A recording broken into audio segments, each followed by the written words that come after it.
Hoje a gente vai falar da Queda de Atlântida, da Marion Zimmer Bradley, que é a mesma autora das Brumas de Avalon, que é muito conhecido por causa daquele filme que passava na sessão da tarde, que eu adoro, etc e tal. Muitos de vocês também devem amar. E que tem a obra, o filme se baseia na obra dessa autora, que é dividida em 4 volumes, né? E aí eu vi esse eu ainda não li As Brumas de Avalon, então aí quando eu vi esse num sebo, eu não mostrei a capa porque a capa é de uma edição bem antiga, que ela é assim, e já está bastante gasta, só dá para aparecer o nome do livro na lombada, mas aqui na frente ela já está tão... a bichinha já está tão maltratada pelo tempo. Eu nem sei se tinha, não tem nenhum vestígio assim de que houve algum dia alguma coisa escrita na capa. É uma edição do Círculo do Livro. É bem antiga. Acho que não estou localizando o ano aqui, mas enfim. E é legal porque assim, essa edição ela traz os 2 livros, porque essa obra ela está dividida em 2 volumes. O livro 1, que é Micon. Micon é um dos personagens, e o livro 2 é Domares, que é a outra personagem. Aparentemente eles 2 seriam tipo os personagens principais, mas na leitura pareceu-me que na verdade as personagens principais são as 2 irmãs. Acho que dá pra dizer que no livro 1, pelo menos no livro 2, por exemplo, eu acho que as principais personagens são as 2 irmãs, a Domares e a Deores. Não sei se fala assim, mas eu vou falar assim. O Micon, ele era um príncipe de Atlântida e tal. E aí assim, tem dentro do livro, no universo da história, tem 3 grandes grupos, que são os túnicas brancas, os túnicas cinzas e os túnicas negras. As túnicas brancas são aqueles sacerdotes envolvidos com conhecimentos da luz e tal, uma parada voltada para a espiritualidade, blá blá blá.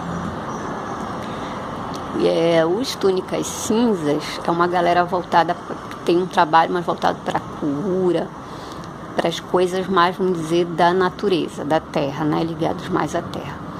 E os túnicas negras seriam umas figuras que estão ali naquela história só para usar magia para fazer coisa ruim. Não fosse hoje escrito, acho que ela nem escreveria um livro assim, né? Porque tanto quanto racista, né? Assim, mas assim, no contexto dos anos 80, que isso não era muito observado, infelizmente, né? Que bom que hoje as pessoas ficam atentas para esse tipo de classificação, enfim, e das associações que podem vir a ocorrer a partir daí. Mas nesse livro, assim, os túnicas negras, eles estão ali só para usar magia para coisa ruim. E nesse contexto, o Micon é um príncipe que tem um poder psíquico muito desenvolvido, ele é um alto sacerdote da luz e tal.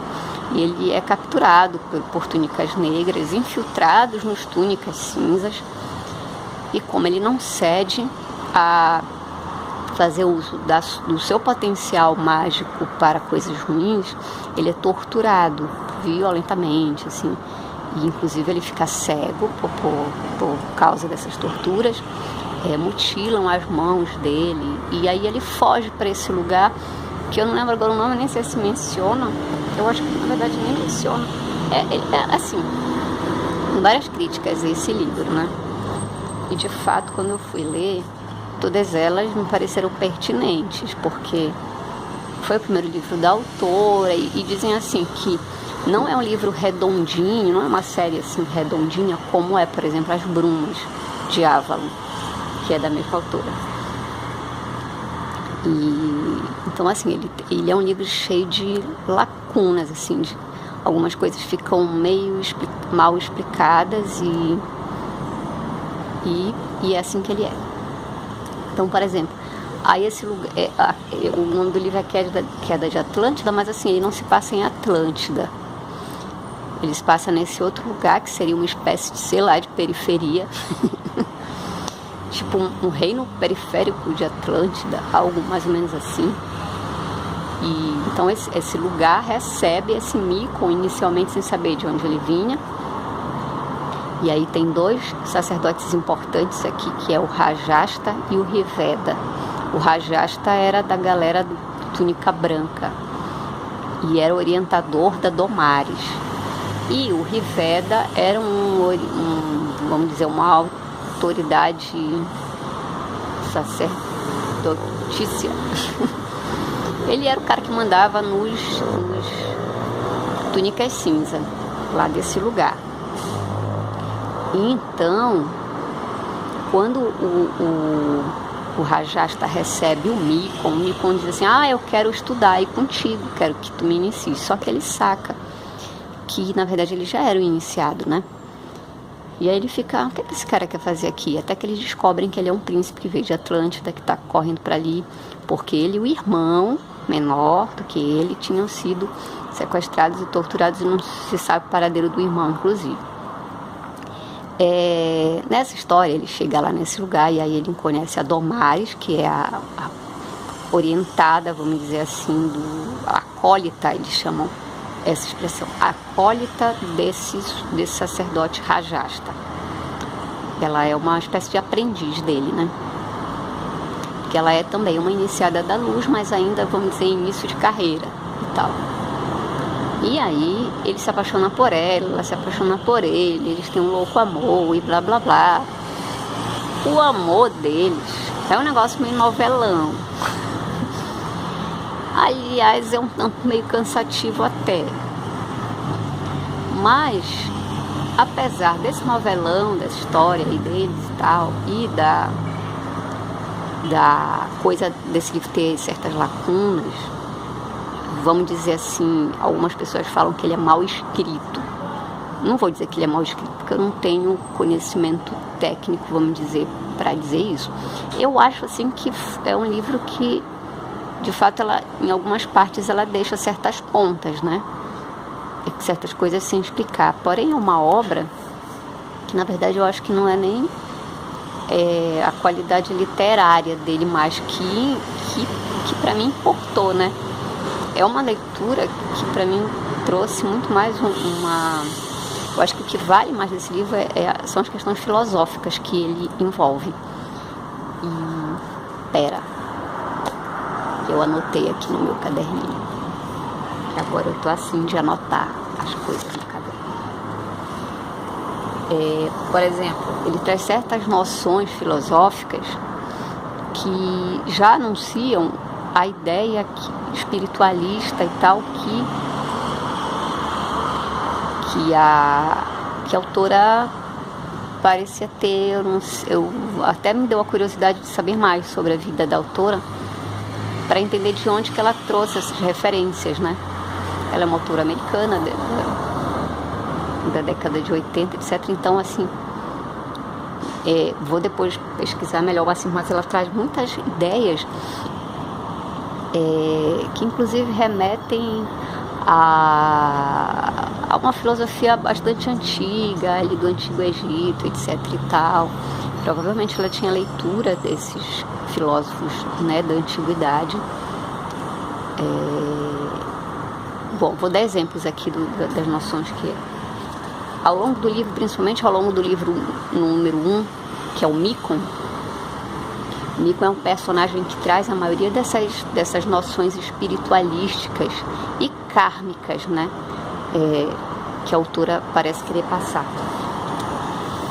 Ela fala, por exemplo, uma ideia, por exemplo, que está muito forte, né, nesse primeiro livro, é que nenhuma força do mal pode nos prejudicar, a menos que permitamos.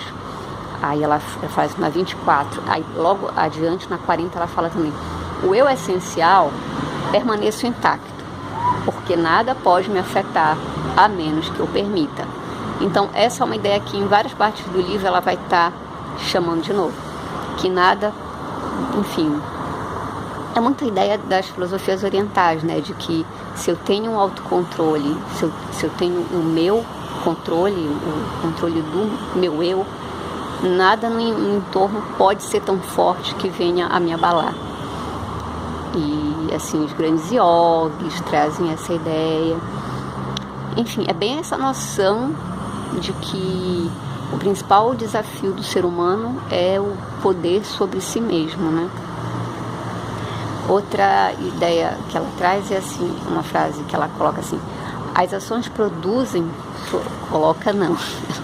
Exemplo que eu falo coloca, eu lembro de um professor que eu tive no mestrado que ele odiava, quem falava assim, coloca. E é estranho mesmo, né? Depois que ele falou, eu fiquei policiando para não falar, porque é estranho, né? Sei lá, coloca.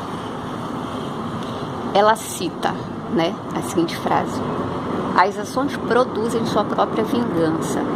É outra ideia também bastante forte dessa obra, que ela diz assim, essa discussão moral sobre o que é vingança e o que é justiça.